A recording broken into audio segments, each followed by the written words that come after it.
아멘, 아멘. 자, 오늘은 이제 창세기 44장 말씀을 일단 첫 단락만 나누도록 하겠습니다. 한꺼번에 다 다루면 양이 너무 많아서 이제 나눠서 말씀을 나눕니다.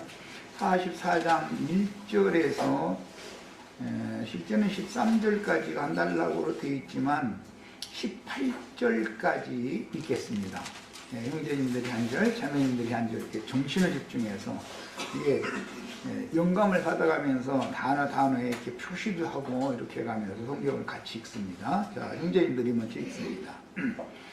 요셉이 그의 집 청지기에게 명하여 이르되 양식을 각자의 자루에 운반할 수 있을 만큼 채우고 각자의 돈을 그 자루에 넣고 또 내 잔도 분잔을 그 청년의 자루 아귀에 넣고 그 양식과 돈도 함께 넣으라 하며 그가 요셉의 명령대로 하고 아침에 밝을 때에 사람들과 그들의 나귀들을 보내니라. 그들이 성읍에서 나가 멀리 가기 전에 요셉이 청지기에게 이르되 일어나 그 사람들의 뒤를 따라가서 그들에게 이르기를 너희가 어찌하여 성을 악으로 가느냐 내 주인이 가지고 마시며 늘 점치는 데 쓰는 것이 아니냐 너희가 이같이 하니 악하도다 하라. 청지기가 그들에게 따라가서 그대로 말하니 그들이 그에게 대답하되 내 주여 어찌 이렇게 말씀하시나이까 당신의 종들이 이런 일은 결단코 아니하나이다. 우리 자리에 있던 돈도 우리가 가나안 땅에서부터 당신에게로 가져왔거늘 우리가 어찌 당신의 주인의 집에서 눈물을 도둑질하리이까. 당신의 종들 중 누구에게서 발견되든지 그는 죽을 것이요 우리는 내 주의 종들이 되리이다. 그가 이르되 그러면 너희 아이가 같이 하리라. 그것이 누구에게서든지 발견되면 그는 내게 종이 될 것이요 너희는 죄가 없으리라. 그들이 각각 급히 자루를 땅에 내려놓고 자루를 각기 푸니 그가 나이 많은 자에게서부터 시작하여 나이 적은 자에게까지 조사하며 그 잔이 베냐민의 자루에서 발견된지라. 그들이 옷을 찢고 각기 짐을 나귀에 싣고 송으로 돌아가니라. 이자와 그의 형제들이 요셉의 집에 이르니 요셉이 아직 그곳에 있는지라. 그의 앞에서 땅에 엎드리니 요셉이 그들에게 이르되 너희가 어찌하여 이런 일을 행하였느냐 나 같은 사람이 점을 살치는 줄을 너희가 알지 못하였느냐. 그가 말하되 우리가 내 주에 무슨 말을 하오리까 무슨 설명을 하오리까 우리가 어떻게 우리의 정직함을 나타내리까. 하나님이 종들의 죄악을 찾아내셨으니 우리와 이 잔이 발견된 자가 다 내 주의 노예가 되겠나이다. 요셉이 이르되 내가 결코 그리하지 아니하리라. 잔이 그 손에서 발견된 자만 내 종이 되고 너희는 평안히 너희 아버지께로 도로 올라갈 것이니라. 그가 그에게 가까이 가서 이르되 내 주여 원하건대 당신의 종에게 내 주의 귀에 한 말씀을 아뢰게 하소서. 주의 종에게 노하지 마소서. 주는 바로와 같으시니이다. 아멘. 아멘. 자, 이제 내가 한 단락을 나눈다면 여기까지 해서 한 단락을 이렇게 나눴을 텐데, 앞선 선진들, 그죠, 신학자들이 생각은 이제 나와 좀 다르니까, 이렇게,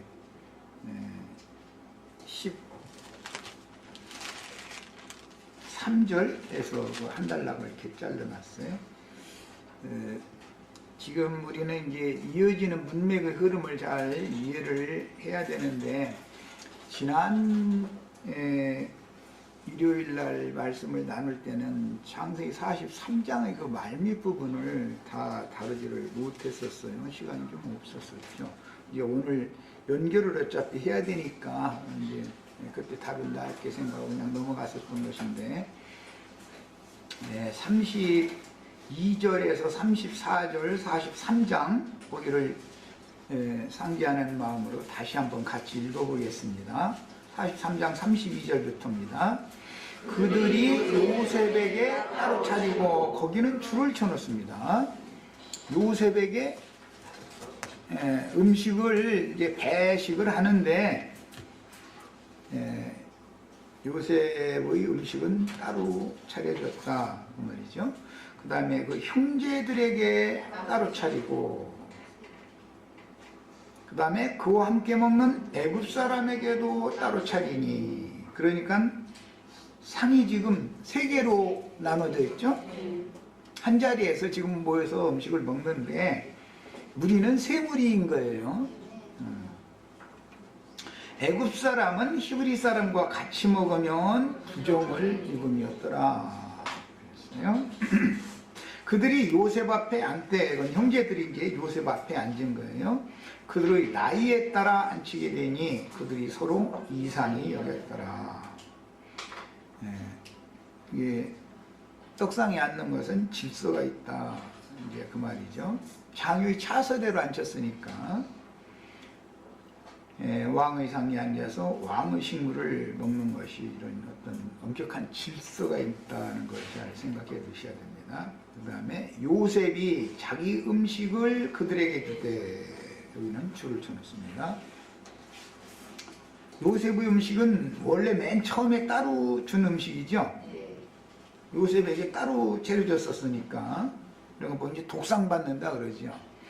가정에서도 맨 어른은 독상을 먼저 차려주고 가족상을 이렇게 따로 차리고 그렇게 하죠. 그런 걸 염두에 두시면 돼요. 요셉이 자기 음식을 그들에게 줬다는 것은 형제들에게 자기의 음식을 형제들에게 나눠줬다 그 말이에요. 그런데 애굽 사람에게 나눠준 게 아니죠. 아니고 형제들에게 나눠주는 거예요. 그 다음에 베냐민에게는 다른 사람보다 5배나 주매, 베냐민은 요셉의 음식을 5배를 받았습니다. 베냐민이 받은 이 음식은 요셉의 음식이에요. 그들이 마시며 요셉과 함께 즐거워하였더라. 이렇게 하고 나서 44장으로 연결이 된 거예요. 문맥 연결을 잘 이해를 하셔야 됩니다. 이 시간에 이제 나눌 그 말씀의 문맥의 그 연결성을 위해서 잠깐 언급을 하자면, 이 노아의 자손들이지만 셈족 문화와 함족 문화가 달랐다는 것을 알 수가 있고, 함족 중에서도 특히 애굽 족속은 영농, 농사, 그 농경 문화를 가진 민족이다는 것을 알 수가 있어요. 그래서 그 농경 문화에 익숙해진 그런 문화를 가진 사람들은 목축 문화를 가진 사람들을 부정하게 봤다는 거예요. 안 좋게 봤죠. 이런 관념이, 함족들의 그런 관념이 우리나라 사람들에게도 있었어요. 그래서 그 백정이라고 그래서 소를 잡고 돼지를 잡고 뭐 짐승을 잡아서 피를 흘리는 사람을 굉장히 부정하게 봤어요. 농사를 짓는 것은 피 흘림이 없는 거니까, 농산물을 생산해서 먹는 거는. 그래서 살생을 굉장히 부정하게 보는 관습이 있고, 그런 관습이 불교에 이렇게 유전이 되죠. 그럼 이제 그 인도의 힌두교에도 그게 유전이 돼요. 모든 종교는 피 흘리는 것을 아주 부정하게 여겨요. 땅에 농사를 해서 먹어야 된다는 관념이 있는 것이죠. 그런데 노아의 때에, 아담의 때와 노아의 때가 다른 점이 뭐가 다르냐면, 아담의 때에는 땅에서 농사를 해서 식물을 쥐어서 먹는 것이 특징이고, 노아의 때에는 정한 짐승도 잡아먹을 수 있도록 허락받은 것이 특징이죠. 그러니까 아담 자손의 그 땅에 저주가 임한 아담 자손의 관념은 함족 속에게 이렇게 그 문화가 이어졌다, 그런 말이에요. 애굽 족속들은 목축업하는 사람들을 아주 부정하게 봤단 말이야. 더럽게 했단 말이야. 그렇다고 고기를 안 먹느냐? 고기를 먹어요. 그런데 그 사회에서 가장 낮은 계층에 속한 계층 사람들이 그 살생을 하는 피를 흘리는 거예요. 그러니까 이제 히브리인들은 피 흘림에 대한 계시가 있는 사람들이에요. 특징이. 그래서 아벨 자손의 특징은 목축하는 자의 자손이죠. 가인 자손의 특징은 땅에 농사하는 자손들이에요. 그 특징이에요. 그 싸움이 지금 여기 이제 창세기 43장에서 44장으로 넘어가는 여기 이 마지막 단락 43장의 마지막 단락에 지금 비춰진 거예요. 이 문제를 잘 깨달아야 돼. 그래야 가인의 제사, 아벨의 제사라는 말이 설명을 할 수 있기 때문에 내가 이걸 이제 연결성을 지금 말씀을 드리는 거예요.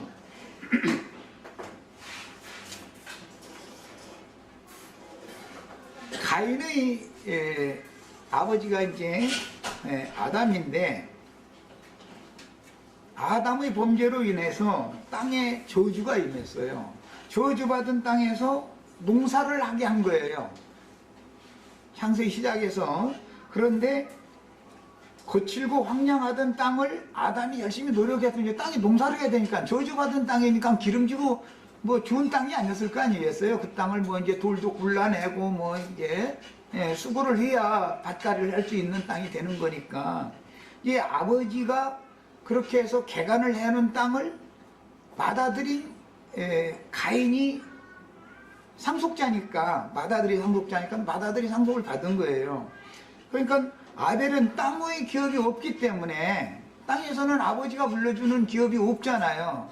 그러니까 광야로 가서 목축을 해서 산 거예요. 이 문제를 잘 이제 염두에 두시, 구속사를 이해할 때는 이게 아주 중요한 문제예요. 그런데 땅에 농사하는 그런 문화, 농경 문화를 가지고 있는 사람들은, 목축 문화를 가지고 있는 사람들을 경멸한다 이런 거예요. 부정하게 여긴다 이 말이에요. 그러니까 한 상에 앉아서 음식을 먹지를 않아요. 그 특징은 세상사를 봐도 내가 미워하는 사람 우리 집에 초대해서 음식 대접해 줄 일은 없죠. 그렇잖아요. 내가 한 상에 앉아서 초대를 해서, 우리 집에 초대를 해서 음식을 공급해 준다라는 것은 친근한 사람이나 되는 것이지, 서로 원수로 생각하는 사람은 그게 자기 집에 뭐 밖에서 뭐 음식을 좀 잠깐 만날 일이 있으니까 만나서 뭐 음료수라도 마시고 밥 한 끼 먹자 할 수는 있겠죠. 밖에서 식당에 사 먹는 거. 그러나 자기 집으로 초대를 해가지고 음식 대접을 해준다. 여기는 지금 처녀들이 많잖아 가지고. 그런데 세상사에 한번 이치를 한번 생각해 보세요. 처녀를 총각 집에서 아들이 내가 이런 여자를 좋아하게 됐고 지금 사랑해서 결혼을 약속했습니다 하고 아버지한테 이제 어머니한테 결혼 허락을 받을 요령으로 말씀을 드리면, 그러냐? 그러면은 나를 잡아가지고 무슨 상대편 이제 그때는 이제 신부 측이 이제 칼자루는 신부 측이 그때는 갖고 있는 거니까 결혼을 하고 나면 칼자루를 이렇게 물려줘 버리지만, 이제 처녀 때는 신부 측이 우선권이니까 신부 측 부모님한테 허락을 받았는가, 그것을 이제 물어보죠. 그러면 신부 측에서는 다 허락이 됐습니다. 그래? 그러면은 우선 어른들끼리 한번 만나보고 이제 확실하다고 하면은 그 아가씨를 우리 집에 한번 데리고 와라 그러죠. 자기네 집으로 초대를 하는 경우는 어른들끼리 밖에서 처음 만나는 상견례 하는 것과는 개념이 다르죠. 어른들끼리 한번 만나보자 하는 얘기는 밖에서 만나지 집으로 서로 어느 집으로 오라고는 않는 거 아니야. 아직 사돈 관계 확인이 된 게 아니니까. 그냥 확인만 하는 과정이니까 상견례라는 건 밖에서 만나지. 식당에서 만나는 건 남남이에요. 그럴 수가 있어요. 그러나 확인이 다 되어진 다음에 그러면 그 아가씨를 한번 집으로 데리고 와라. 하는 경우는 경우가 다르지요. 이제 내 가족으로, 나의 며느리로, 우리 집의 최전밭으로 내가 인정한다 그 말이잖아요. 이제 이런 것처럼 요셉이 자기 집으로 자기 형제들을 초대를 해가지고 음식을 대접을 하는 문제는 이미 요셉에게서는 가족관계, 혈연관계를 받아들이고 있다라는 뜻이다 이 말이야. 그런데 문제는 이게 음식을 먹는 그 문화가 다른 거예요. 요셉이 지금 가나안 땅에 있는 게 아니라 애굽 땅에 가 있기 때문에 애굽 땅은 농사하는 땅이고 가나안 땅은 목축과 농사를 겸해서 하는 땅이잖아요. 그러니까 이게 다른 거예요. 그러니까 음식 문화가 다르다라는 것은 민족성이 다르다라는 걸 보여준단 말이에요. 서양 사람들과 우리나라 사람들이 음식 문화가 다르죠. 지금은 이제 많이 섞여 있지만은 우리나라 땅에서 태어나서 우리나라 음식만 먹던 사람이 유럽이나 미국이나 뭐 카나다나 이런데 만약에 여행을 갔다 그러면은 그 나라에 살고 있는 우리나라 사람들을 만나야 구역질을 않고서 먹다가 오지, 만약에 그 외국인만 갑자기 만나서 음식을 먹는다고 사람들은 우리나라 음식을 모르니까 자기네 음식 중에서 맛있게 해서 준다고 날마다 소고기 뭐 양고기 뭐 돼지고기 뭐 이런 거 그냥 해서 막 뭐라 그래 느끼함만 나도록 이렇게 해서 자꾸 주잖아요. 근데 자기네들은 맛있는데 나는 죽을 지경이잖아. 이게 아주 그렇다고 안 먹을 수도 없는 일이도 이 사람 맛없느냐고 또 이렇게 또 물어봐. 또 그러면 또 좀 잘 안 먹으면은 그건 또 손님으로서 예의도 아닐 것이고, 이게 참 어렵죠. 음식 문화라는 건 그 사람의 체질과도 상관되고 민족성과도 관계가 돼 있단 말이야. 이제 그때 당시 정황을 내 설명하느라 얘기한 거예요. 이런 것은 우리 형제 자매님들이 장로교단 예배당에 지금 가서 앉아 있으면 그 설교 소리를 듣고 있을 때 여기서 울렁울렁울렁 해요? 아니면 막 음식이 달아서 막 잘 넘어가요? 같은 이치다. 이거 영적으로도 세상사의 이치가 영적으로 똑같다 이 말이에요. 지금 이 얘기를 하려고 그러는 거예요. 세상 교회 사람들이 우리 이 교회 모임에 와서 이런 말씀을 들으면 그 사람들이 견디나요? 못 견디나요? 견디나들 못해요. 이단들이구만 이거 막 뭐 대표기도도 않고 저 성경 이게 몇 구절 이게 옆에서 부목사님 읽어주고 막 이런 것도 없고 막 목사님이 의자에다 놓고서 성경책 놓고 기도하고 설교장에 와야 되는데 강대상도 없고 이건 도대체 뭐야 이거. 앞에 보니까 십자가 뭐 표시도 안 붙여놓고 뭐 교회 이름도 써있는 건 막 이제 회사가 이게 다 막 처음부터 뭔가 이상하다 했더니 왜 하냐 말씀 들어보니까 이게 영 아니구만 이러죠. 그렇잖아요. 지금 그걸 상징한다 이 말이야 이게. 육신적인 음식 문화가 다르다는 것은 정신세계가 서로 다르다라는 뜻이에요. 가인의 제사장 직분, 가인도 제사장이잖아요. 아벨도 제사장이에요. 똑같은 제사장 직분을 수행을 하는데 아벨은 양의 첫 새끼와 기름으로 제사를 드리는 사람이었어요. 그러나 가인은 땅에서 농사한 것 중에 가장 좋은 것으로 제사를 했다 그랬어요. 그러니까 이것은 근본적으로 하나님을 섬기는 방식이 다르다라는 뜻이고 음식 문화가 다르다라는 말이에요. 그러니까 한 자리에 앉아서 음식을 같이 먹는 것 같아도 서로가 이질감을 갖는 거예요. 애국 사람은 히브리인들의 음식 문화에 대해서 거부 반응을 가지고 있는 거예요. 우리는 히브리인들은 애국 사람들은 그렇구만. 고기 먹는 사람이 채소는 안 먹느냐면 채소도 또 잘 먹어요. 고기는 꼭 채소고 먹어야 되는 거니까 원래. 그걸 받아들일 수가 있는데 고기를 먹던 사람은 땅의 식물도 곁들여 먹는 걸 받아들여 줄 수가 있는데 땅의 식물만 먹는 사람들은 자기들은 피를 흘리는 일이 없는 사람들이고 이 사람들은 백정놈들이다 이거요. 피 흘린다 이거요. 생명을 경시한다 이렇게 본다 그 말이에요. 다른 말로는. 피 흘림이 없으면 죄들의 사면이 있어요 없어요? 없어요. 이걸 지금 말하고자 하는 거예요. 사실은 구속사니까. 그러니까 대속 제사에 대한 이해가 애굽 사람들은 없다 이거예요. 자신들은 죄인이라고 느끼는 거예요, 의인이라고 느끼는 거예요? 그것이 문제다 이거예요. 하나님이 보실 때는 지금 애굽에 내려온 형제들이나 요셉의 형제들이나 애굽 사람들이나 다 그게 그거고 다 육체고 다 죄인들이요. 하나님 보실 때는 그러면 죄인들은 뭘 통해서 의인이 될 수 있는가? 양의 첫 새끼를 잡아서 피를 흘리고 그 기름을 불살라서 드림으로 인해서 사면을 받을 수 있는 건데 그것이 아브라함의 하나님, 이삭의 하나님, 야곱의 하나님이 정해놓은 구원의 방법이다 그래요. 하나님이 정해놓은 구원 방법이다 그래요. 사람이 생각하는 자연인으로서 옳다거나 자기네들이 가장 바르다거나 하는 그런 관념에 따라서 사람이 옳다고 인정받고 선하다고 인정받는 문제가 아니다 이 말이요. 이해하셨죠? 네. 자, 이 말씀을 이해하신 다음에 그 다음에 44장으로 이제 넘어가는 거예요. 그러니까 결국은 창세기 지금 43장 44장 전체가 다 구속사를 말하고자 하는 것이죠. 그때 당시 역사적으로 이런 사건이 있었어요. 이것은 하나의 표상일 뿐이다 이거예요. 역사적인 사건일 뿐이다고요.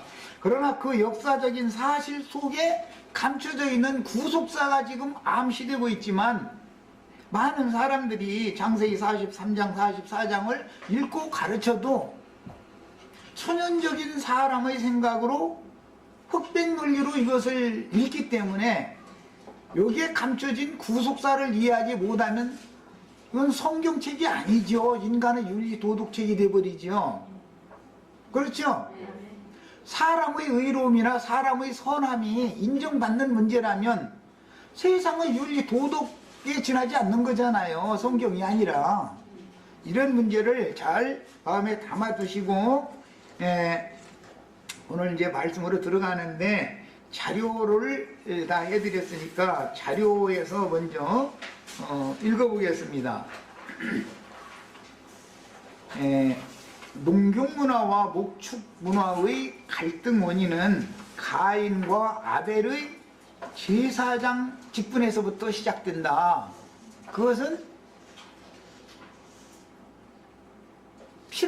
짐승의 피를 흘려서 즉 짐승이 대신 죽어서 사람의 죄과를 사면받을 수 있다라고 하나님이 대속의 구원 방식을 정해놓은 것을 애굽 사람들은 인정을 않고 그걸 모르니까 인정을 않고 히브리 사람들은 이것을 믿지만 지금 현재 요셉의 형제들은 히브리인임에도 불구하고 육신적으로만 히브리인이지 실제로는 이 구속사를 모르고 있다 이 말이야. 다 애굽 사람들이든 요셉의 형제들이든 다 이 사실 감춰진 사실을 모르고 있는 거예요 지금. 그래서 출애굽기 저 뒤에 46장 34절 빨리 가서 한 절 찾아보고 오겠습니다. 46장 34절 한 절 빨리 찾아보고 옵니다.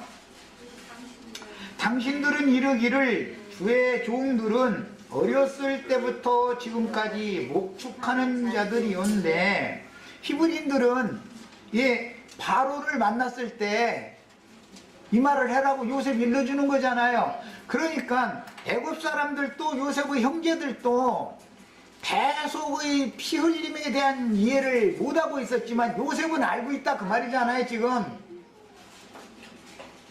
대답이 없는 거 보니까 지금 내가 하는 말이 잘 이해가 안 되는 것 같아요. 지금 여기에는 애굽 사람들도 있고 맨 먼저 요셉이 있어요. 독상을 받아가지고 있는 요셉이 있어요. 그 다음에는 요셉의 형제들이 그 앞에 있어요. 상을 따로 받았어요. 그 다음에 따로 애굽 사람들이 요셉의 집에는 많은 종들이 있었을 테니까 애굽 종들일 거 아니겠어요. 그 사람들은 히브리인들과 같이 한 상에서 먹지 않는단 말이에요. 따로 먹는단 말이에요. 밥을 지금. 오늘 우리 모임에도 지금 애굽 사람들은 따로 모였죠. 우리 여기 따로 모였지만 우리는 요셉처럼 왜 따로 모였는지를 알아야 된다 이 말이에요. 지금 예배당 모인 사람들은 윤리 도덕적인 관념으로 살생을 금해야 된다. 부처님이 하는 소리요. 그 말은 여기 앞에 산속에 있는 중들은 살생을 금해야 된다고 그러는데 중이 고기 맛을 보더니 절간에 뭐 빈대가 안 남는다나 뭐 벼룩이 안 남는다나 그러잖아요. 고기 맛을 한번 이제 보니까 그런 말까지 있는데 사람의 육체는 고기를 다 좋아하게 돼 있다는 말을 그렇게 한 거겠죠. 아무리 살생을 금한다 해도 그것이 하나님 앞에 의롭다고 여김을 받는 건 아니죠. 빈대 안 주겠어도 물기만 오지 빈대 안 주겠다 해가지고 그것 때문에 의롭다고 받는 건 아니잖아요. 양을 반드시 죽여야 된단 말이에요. 양의 첫 새끼를. 양의 첫 새끼가 예수님을 말한 거죠. 예. 그것은 요셉으로 예표되었기 때문에 요셉을 결박해서 구덩이에 던진 그 사실이 있어야 된다 이 말이에요. 그 죄과를 알아야 된다. 이게 이스라엘 이 요셉의 형제들인데 저희가 그짓을 해놓고도 아직까지도 우리가 무슨 죄를 졌는지를 모르고 있다니까 지금. 저희가 그짓을 해놓고 나서도 그 말이에요 지금. 야, 이 문제 때문에 이제 출애굽기 8장 25절로 27절 사이에 보면은 바로가 너희 그러면 우리 애굽에서 떠나려고 하지 말고 우리 땅에서 우리나라에서 너희 하나님한테 제사해. 너희 하나님과 우리 애굽의 하나님과 너희 하나님이 달려서 그런다면 그러면 여기서 하나님 섬긴들 뭐 문제냐 이거야. 예배당 목사님이 하는 말이죠. 하나님 다 같은 하나님인데 무슨 그 사람들 꼭 그렇게 말하죠. 장로교단에 왜 꼭 가야 되고 침례교단 서로에 싸우고 더구나 우리처럼 당신들 말이 이상하게 여기 따로 모일 필요가 있냐. 이거 하나님 믿는다면 우리하고 같이 그냥 잘 지내자 그러는 거 아니에요. 그 바로 한 말의 상징이요. 그게 세상계 목사들이 하는 말이잖아. 개나 거리나 다 불러 모으고 싶어서 하는 거예요. 아주 자기 종 삼으려고 그러는 거잖아요. 바로가 그렇게 말하는 것은 히브리 민족을 자기 종 삼으려고 그러는 거잖아요. 사실은. 그런데 모세가 거기에 대척하기를 당신들은 우리들을 부정하게 여기지 않냐. 어떻게 서로가 이질감을 가진 히브리 민족과 애굽 사람들이 어떻게 신이 다른데 당신네들의 거처, 당신네들의 땅에서 우리의 하나님께 제사를 어떻게 할 수 있겠냐 그런 거예요. 예배당에서 우리 형제 자매들 함께 모여 제사할 수 없다. 지금 예배할 수 없다. 그러고 모세가 말했다 그 말이에요. 이해되세요? 내 말이? 이 싸움은 이게 너무너무 비밀인 거예요.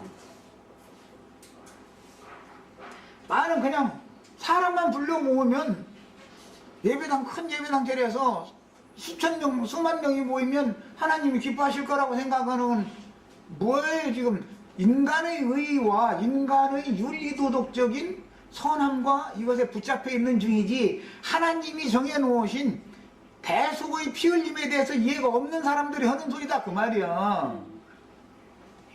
그들도 겉으로 보면은 세상교회 사람들도 예수의 피로 그래요.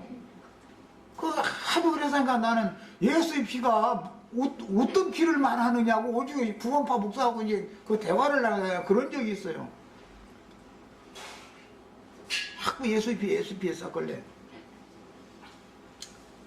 당신이 말하는 그 예수의 피는 2000년 전에 골고다 언덕에서 흘렸는데 비바람 불고 흙먼지 날려가지고 없어진 지가 2000년이나 지났는데 예수의 피로 당신이 어떻게 해서 구원받았단 말이냐 한번 설명해 보라고 그랬더니 예수의 피를 부인하느냐고 이러고서는 아니 내가 부인하는 게 아니라 그 예수의 피가 당신 마음속에 뿌려졌어야 되는데 말씀이 믿어졌어야 말씀 속에 예수의 피가 있는 것이지 생명의 말씀이라는 게 예수님의 생명을 말한 것인데 말씀이 믿어졌어야지 당신을 구속하신 예수의 생명이 당신의 생명으로 당신의 육신의 생명이 끝나고 예수님의 생명이 당신의 생명을 다시 살려놔서 새 생명을 얻은 사실을 말을 해야지. 역사적으로 골고다 언덕에서 예수의 피가 흘려진 얘기만 백날해야 그거 다 역사에 지나지 않잖냐. 그렇다고 내가 역사를 부인하는 사람이 아니다. 그런 역사라는 것은 오늘 우리들에게 믿음으로 이것을 적용, 화합할 때는 말씀 속에 어린 양의 피라는 것이 생명의 말씀을 말하는 것이지 육신적으로 흘린 어린 양의 피로 당신을 어떻게 구원하겠냐. 시간도 다르고 공간도 다른데 그럼 그 얘기를 이해가 안 되는 거이. 예배당 목사들은 지금 내가 하는 이 말 들으면 그 이단이더만 당장 그럴 거야. 예수의 피를 부인하더라 이래가면서. 사실은 그게 믿지 않는 사람들이 특징이다 이거예요. 가라지들이다 이거예요. 믿지도 않으면서 자신들은 주님의 백성이라 해가면서 다 그러고 있는 거예요. 피의 구속을 받은 사실이 없을 수가 얼마든지 있다고요. 내 말을 알아듣는 사람은 그 사람 말이 맞다 이럴 거고, 믿어진 사람은 이게 그렇게 중요한 거예요. 자, 2번 항목으로 이제 그래서 따로 준비된 요셉은 지금 이제 요셉의 음식이라는 것은 왕의 음식을 상징하는 거예요. 지난 시간에 그건 충분히 말씀 나눴죠. 다윗 왕의 상에 왕자와 같이 다윗 왕의 상에 앉아서 음식을 먹으면 다윗의 아들과 똑같이 취급받죠. 사울의 손자지만 요나단의 아들이지만 우리가 다 왕자들이에요 지금. 여기 이게 지금 주의상에 모인 것이 이게 보통 문제가 아닌 거예요. 이게 사실은 진리를 아는 사람들이 보면. 그래서 요셉의 음식을 형제들에게 나누어 주어서 먹게 한 이제 흔히 말하는 성만찬이다 그래요. 성찬식 한다 그랬었는데 우리가 지금 성찬식에 참석한 거예요. 우리가 먹을 음식은 하나님의 주님의 말씀이지 우리를 구원하는 생명의 말씀을 먹는 것을 말하는 것이지, 예수님이 제자들에게 떡 구워가지고 그거 이렇게 부속들에 나눠졌다 해가지고 성당이나 예배당에 성만찬식 건다고 밀가루 떡 붙여가지고 한 조각이 먹고 포도주 한 잔 마시고 그건 나여서 그게 성만찬식이 아니죠. 그게 성찬이 아니죠. 우리가 지금 성찬하는 거예요. 거룩한 식물을, 거룩한 음식을 먹는 거예요. 왕이 주시는, 주님이 주시는 식물을 지금 먹고 있는 거예요. 이 사람들과 성만찬식 하는 사람들이 한 자리에서 예배를 할 수 있겠냐 이 말이요. 돼요 안 돼요? 안 되는 거예요. 음식 문화가 다르기 때문에. 그 다음에 이것을 이제 신약 성경에는 애찬 집회한다, 애찬으로 보인다 이렇게 말하죠. 애찬의 암초라는 말이 나왔죠. 우리들이 지금 애찬을 하고 있는데 오늘 우리가 지금 애찬으로 보였죠. 그런데 성만찬식 하는 사람들은 애찬의 암초들이죠. 이 말이다 이 말이에요. 그러니까 왜 그런 이질감이 생기느냐. 음식을 먹는데 그저 요셉이 초대해가지고 같이 음식을 먹으니까 같이 그냥 먹고 마시고 그냥 서로 좋게 지내면 얼마나 좋겠어요. 그런데 그게 안 된다는 거예요. 그게 왜 그러는가. 이것은 아벨 제사장의 계보와 가인 제사장의 계보가 종자가 다르기 때문에 세상 사람들도 씨는 못 속인다 그러죠.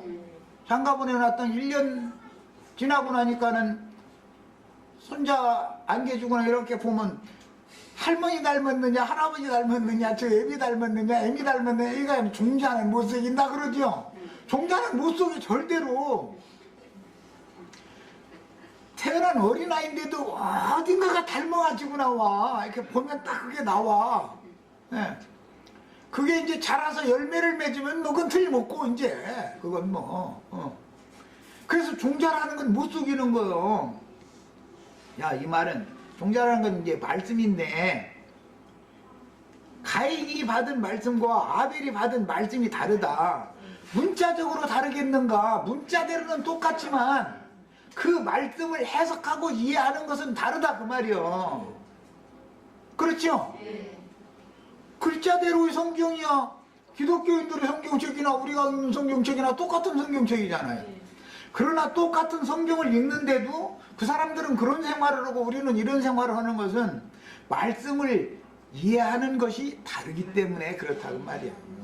영이 다르기 때문에 그렇다 이 말이야. 자, 그 다음에 이제 2번으로 갑니다.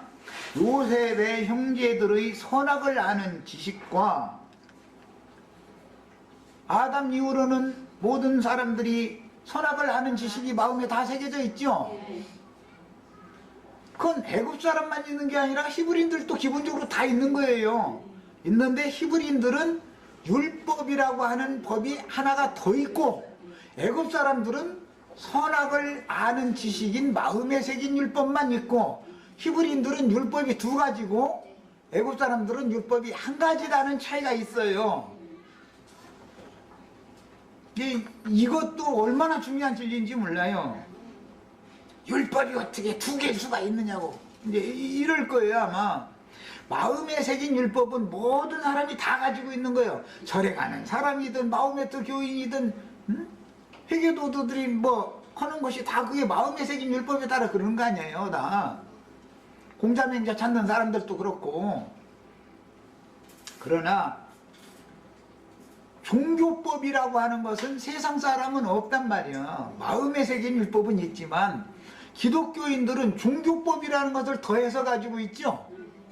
그것이 유대인의 율법이라는 것을 더 가지고 있는 거예요. 유대인들이 히브리인들이 특징이에요. 그러다 보니 거듭나기 전에 사람들은 다 세상의 영만 가지고 있지만 거듭나고 나면은 히브리인들이 받은 아브라함의 하나님의 영도 받게 돼 있어요. 그래가지고 모든 사람들이 거듭나면 두 법이 속에서 싸우게 돼 있어요. 두 법 가운데 사람을 끼게 돼 있어. 천연적인 사람의 양심의 법과 그 다음에 영적인 종교법이라고 하는 것이 두 법을 받고 나니까 그리스도인들은 두 법 사이에 딱 끼죠. 그러니까 이게 이제 부르심에 합당히 행하라 그러는데 이게 굉장히 어려운 거예요. 세상 사람들을 막 쳐버리자니 그 말도 맞는 말이 99%가 참 옳은 말이죠. 날마다 잘못돼가지고 경찰서 들락달락하고 그러면 되겠어요? 그런 건 누가 가르쳐줄 필요도 없이 믿는 이들은 이미 다 알고 있죠. 경찰서에 잡혀갈 짓을 해야 될지 안 해야 될지. 그러니까 교회에서는 그런 것은 안 가르쳐요. 그러나 세상 교계에서는 그걸 가르친단 말이에요. 중점으로 자꾸 그리스도의 법을 가르치지를 않아요. 그러다 보니까 사람들이 세상적으로 굉장히 옳은 사람으로 착각한, 자기네 구원받았다고 착각하고 있다 이 말이에요. 지금 요셉의 형제들이 다 자기네들은 아주 의로운 사람으로 아주, 오늘 말씀에 의하면 지난번에 곡식값으로 갖고 왔던 것을 자료에다 넣어서 보냈던 것까지 배로 갖고 왔죠. 옳은 사람들이요, 글러먹은 사람들이요? 아주 이게 흠이 없는 사람들이에요. 세상 사람들은 만약에 자부 속에 곡식값을 그대로 또 들었다면 아이고 이거 횡재했네 이러고, 그럼 요즘 신문에 보니까 이렇게 돈을 하게 홍콩인가 마카오인가 해서 이게 가짜 돈을 이렇게 막 해가지고 뿌려봤대. 그랬더니 그거 죽는다고 서로가 해서 힘없는 사람들 밑에 깔려가지고 몇십 명이 압사당해서 죽었다는데, 세상시는 돈이지요. 종교인들은 돈은 좋아하지요. 속으로는 돈 좋아하지만 어쨌든 겉으로는 아니 한다고. 의를 지켜야 되니까 돈 도로 갖고 온 거 아니에요. 그걸 막 떳떳하게. 우리가 무슨 도둑놈이냐고 말이에요. 우리는 도둑질 절대 하지 않는다고. 그런데 요셉에 의해서 이 도둑놈들로 걸렸잖아 지금. 자신들은 아닌다고 자부하고 있는데 실체적으로는 드러난 거 아니야. 베냐민의 자루에서 은잔이 나왔다는 거예요. 은잔이. 문잔 얘기하니까 그저 은첩대 그쪽 뭔가 프랑스 사람들고 뭐 레미제라블 그 소설책 생각나네.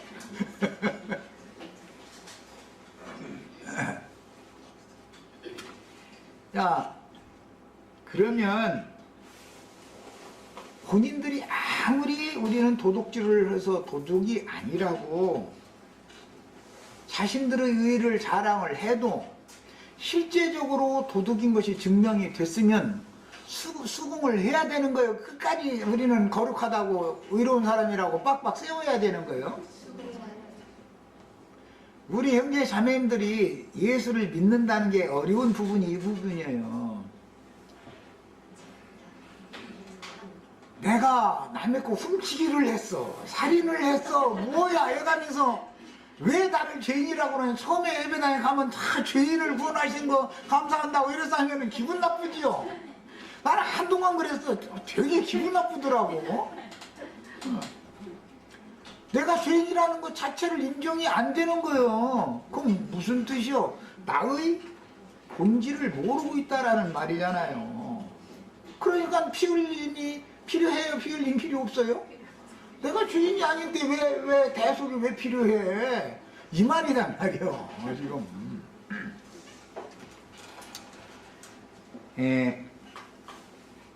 그래서 요셉의 형제들의 선악을 아는 지식과 종교적인 관념에 의한 옳고 선한 자긍심은, 종교인들은 자긍심이 대단하죠. 또 천연적인 세상 사람들도 자기 양심 바른 것 자긍심이 나름대로는 뭐 문제만 있으면 그 인간 말이야 양심이 비틀어버졌다고 말이야 막 다 그래. 남 양심 막 판단해버려. 그런데 지 양심이 바르다라는 전제하야 그럴 거 아니야. 하나님이 보시기에 양심 바른 인간이 있어요 없어요? 시험을 안 당해봐서 그렇지 양심 바른 인간 없어. 남자들은 돈 문제는 여자가 약하고, 이제 이쁜 여자 날마다 왔다리 갔다리 하면서 또 뭐 코맹맹이 소리 가끔 해가면서 만나고 이런 사람이 있으면은 흔들려요 안 흔들려요? 뭐 여기 오신 형제님들이야 거룩한데 흔들리겠어 설마니? 거룩하지. 다 시험 도구를 이렇게 두시는 거예요. 사람은 뭐예요? 인간은 그렇게 강하지 못하다. 인간 다 약하다. 너희는 큰 소리 치지 말아라 그 말이. 그런데 남이 뭐 했다 그러면은 꼴을 못 봐. 재작년인가 몇 년 전에 우리나라 어떤 국회의원이 자기가 뭐를 하면은 로맨스고 남이 하면은 불륜이고 뭐 이제 그런 얘기를 해가지고 참 굉장히 유명했는데, 다 그렇다 이거예요. 인간들이. 하나님이 보시기에는 양심상 다 주었기 때문에, 생명력이 양심에 없기 때문에 시험을 하면 다 쓰러지게 돼 있다는 거예요. 양심이 살아나야 된다라는 걸 말하는 거예요. 사람이 스스로는 자기의 옳음과 선함을 통해서는 죽은 양심이 살아날 수 있어요 없어요?